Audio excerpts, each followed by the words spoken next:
Olá galera, estamos de volta aqui no nosso canal História é um Abraço e hoje vamos revisar o assunto a Revolução Industrial. Se você ainda não é inscrito no nosso canal, por favor se inscreva. Se você ainda não deu o seu like, dê o seu joinha, o seu like, e desde já agradecemos os internautas que estão conosco. Indústria é todo esforço do homem para transformar a matéria-prima em mercadoria.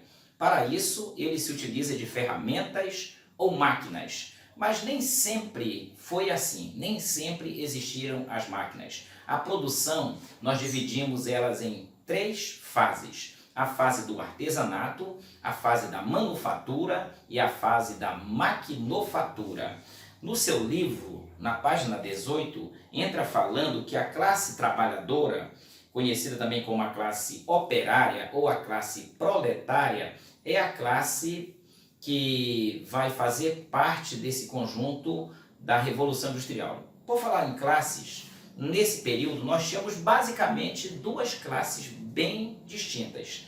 Na parte de cima, a burguesia industrial, e na parte de baixo, os proletários. A burguesia industrial, ela é aquela classe rica, bem-sucedida, dona dos meios de produção, dono das ferramentas, dono das máquinas, das indústrias. É o que nós chamamos de burguesia industrial.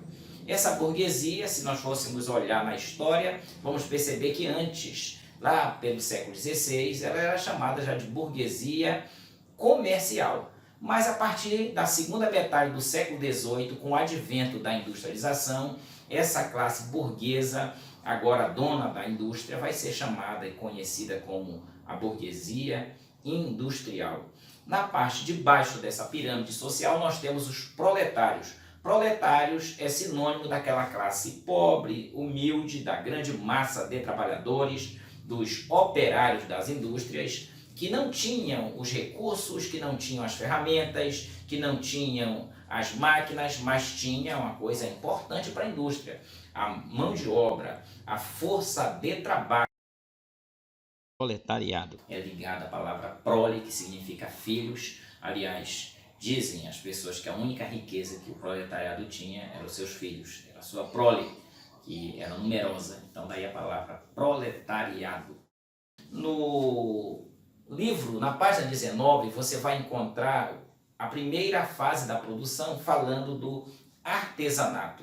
O artesanato faz parte daquele conjunto de trabalho artesanal, familiar, domiciliar, onde as pessoas não usavam as máquinas, onde a figura do artesão era importantíssima, e dos aprendizes, ou seja, aquelas pessoas que estavam trabalhando junto com o artesão para aprender um ofício. Esse ofício poderia ser na fabricação de sapatos, por exemplo, de roupas ou qualquer outro artigo artesanal. Essa fase do artesanato, ela é marcante.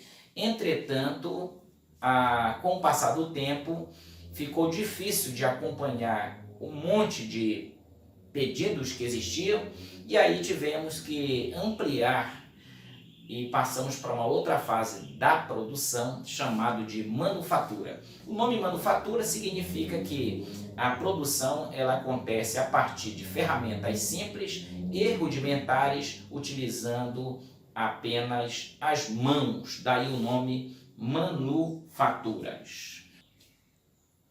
A terceira fase da produção nós chamamos de maquinofatura.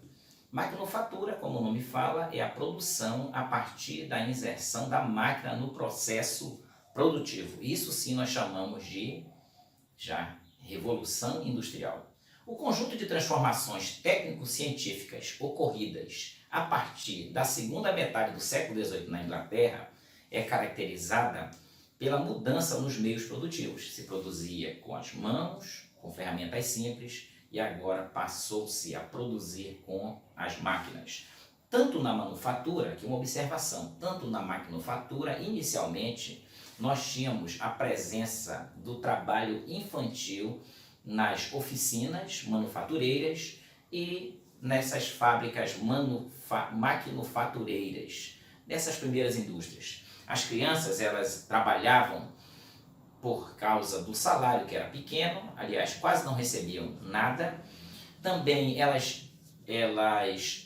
mãos, devido a ser pequenas, podiam entrar dentro da máquina, por exemplo, para fazer limpeza.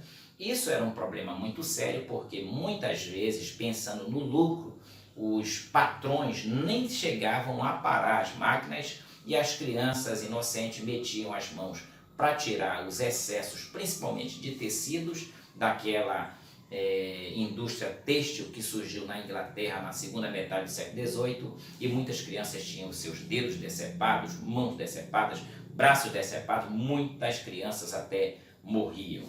Então aqui fica a nossa observação. O trabalho infantil infelizmente marcou o início da maquinofatura, o início da industrialização. Observação: o lugar de criança não é no trabalho, o lugar de criança é na escola. Entre os principais avanços que nós temos desse período, nós temos aí a invenção do motor a vapor. Observe aí o esquema. O seu inventor Thomas Newcomen, ele vai desenvolver a primeira máquina a vapor. Aqui nós observamos aqui o esquema do vapor empurrando os pistões, movendo uma roda, né? E o James Watt vai pegar essa invenção e vai aperfeiçoar, ok? Então, com o aperfeiçoamento da máquina a vapor, a energia a vapor ela vai se tornar importantíssima no campo da industrialização.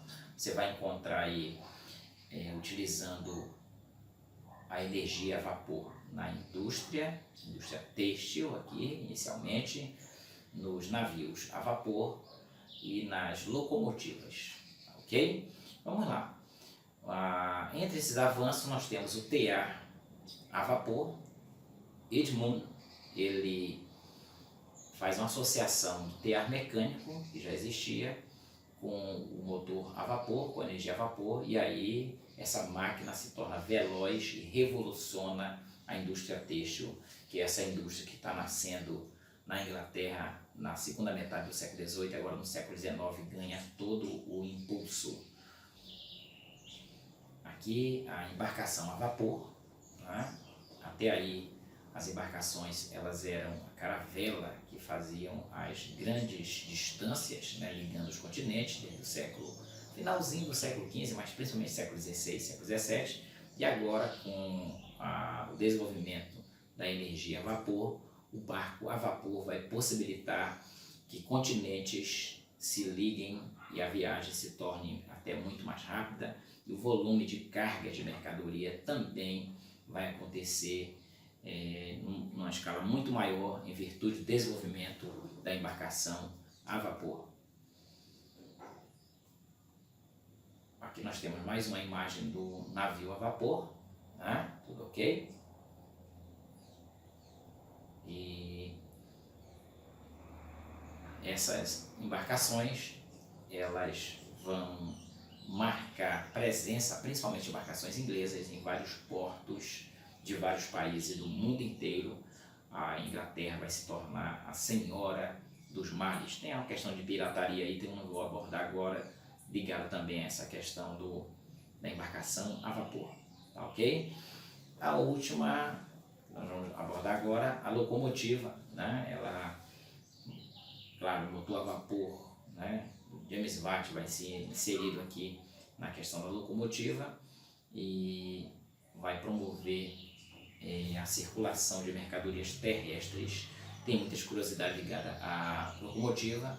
Uma delas é que as primeiras eram muito lentas, né? E mesmo quando alcançavam velocidades de 60 km por hora, para a época essa velocidade era absurda. Pessoas colocavam óculos, tinham medo até de abrir os olhos quando a máquina em movimento 60 km por hora, era uma velocidade estupenda para o período.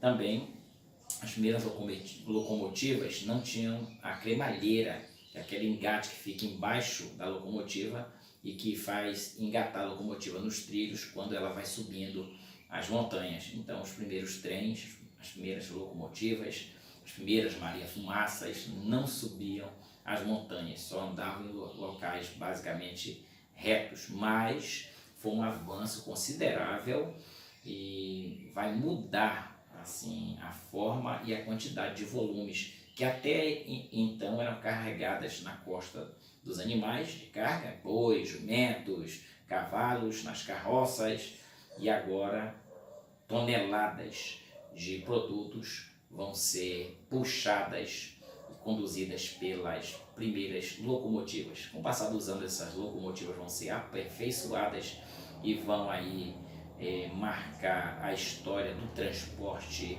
ferroviário, ok?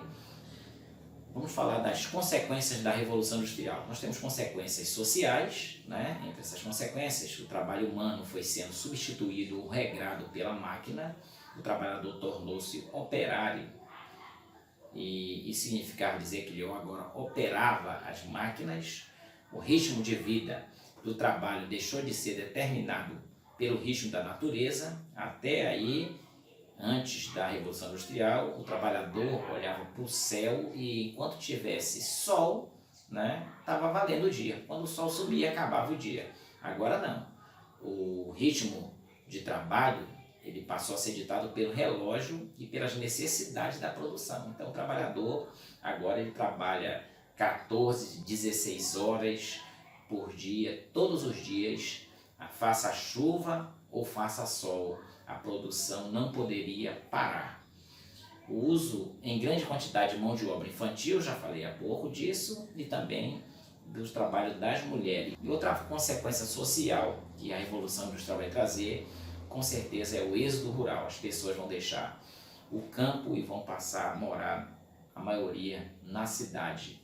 É uma marca, o êxodo rural. Ok? É uma consequência social. A outra consequência econômica, né, que são várias consequências, né? A consequência econômica é o desenvolvimento do capitalismo, o aumento da produção de mercadorias agora em menos tempo. A Revolução conseguiu fazer isso, o aumento do lucro e da riqueza da classe burguesa e a maior concentração de renda nas mãos dos donos das fábricas, das indústrias, e, claro, a menor concentração de renda nas mãos dos proletariados. Pouca gente com muito e milhares de pessoas com nada ou com quase nada. É uma consequência, tá? A consequência também técnico-científica, ela vai marcar o avanço do sistema de transporte, principalmente aqui o ferroviário e o marítimo a vapor, e o desenvolvimento de novas máquinas e tecnologias voltadas para a produção de bens de consumo duráveis e não duráveis também marca a Revolução Industrial. Outra consequência são as consequências ecológicas, né? Então você tem a maior necessidade de matéria-prima, você tem um aumento da poluição dos rios e do ar com a queima do carvão mineral pelas indústrias para gerar energias para as máquinas, você tem um crescimento desordenado das cidades gerando problemas de submoradia e ocupação irregular de várias áreas, inclusive áreas alagadas da cidade, pantanosas e, enfim, montanhosas, vão passar a ser ocupados de forma irregular, o aumento de doenças e os acidentes de trabalho, né, em função das péssimas condições de trabalho existentes nas fábricas. Essas péssimas condições de trabalho e de moradia vão levar a classe operária a ter que se organizar. As máquinas passam a ser vistas como responsáveis pelo desemprego e pela miséria do povo, longas jornadas de trabalho, baixos salários, exploração intensiva do trabalhador e a exploração, inclusive, de crianças, de mulheres, enfim. Então isso leva a surgir os sindicatos, trades unions ou sindicato, né?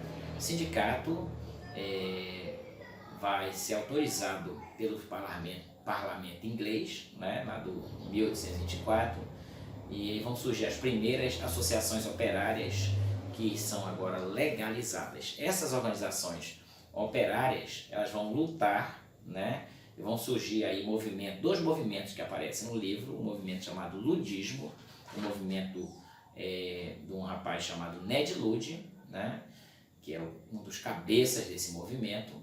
Esse movimento de quebra de máquina é um movimento que levava as pessoas a sabotarem literalmente a máquina. Sabotar porque na França os trabalhadores usavam um tamanco chamado sabote e eles pegavam o sabote, o tamanco e colocavam nas máquinas, que eram máquinas de tear tecidos. Em vez de colocar tecidos, colocavam um tamanco e quebravam todas as máquinas, pegavam marretas e pá, pá, quebravam as máquinas. Daí o movimento chamado movimento de quebras de máquina ou movimento ludista, né? O outro movimento é o movimento cartista. Esse movimento ele defendia o voto secreto, né? O sufrágio universal masculino, as mulheres não votavam, não é reivindicação na época, renovação anual dos membros do parlamento, né? Tinha que trocar todos os anos, e aí o povo vai anotar numa carta todas as reivindicações. A carta vai ser assinada com mais de 1 milhão de assinaturas, e essa carta, chamada Carta do Povo, vai fazer com que haja esse movimento londrino de 1837 chamado cartismo. Claro, o parlamento se recusou a aprovar a carta, e isso vai desencadear uma onda de greve, manifestações, prisões, enfim. Então esses dois movimentos, o ludismo e o cartismo, eles fazem parte desse momento da organização da classe operária, tá? Para terminarmos essa aula, para você se situar, a Revolução Industrial é dividida em 3 fases. Uma no século XVIII, outra no século XIX e outra a partir do século XX até os dias de hoje. A primeira fase é marcada pela máquina a vapor, as filandeiras, a ferrovia, o navio a vapor, enfim, a utilização do carvão e de metais e, claro, a passagem da manufatura para a maquinofatura. A segunda fase é marcada pela eletricidade, o motor a combustão, a utilização do petróleo, a fundição de aço, é o início das tecnologias de comunicação, por exemplo, marca essa segunda fase. A terceira fase da industrialização nós chamamos de Revolução Técnico-Científica e Informacional. Essa fase é marcada pela biotecnologia, pela nanotecnologia, pela mecatrônica, pela invenção de satélites, cabos de fibra ótica, internet de banda larga. As pessoas passaram a ter comunicação instantânea. Esse mundo que nós vivemos os dias de hoje, ele encurtou as distâncias entre as pessoas, os transportes se tornaram muito mais modernos, mais rápidos, surgem as indústrias transnacionais, as empresas multinacionais, o capitalismo se oligopolizou. Muito obrigado, fiquem com Deus e estudem, procurem fazer uma excelente prova. Um abraço. História é um abraço.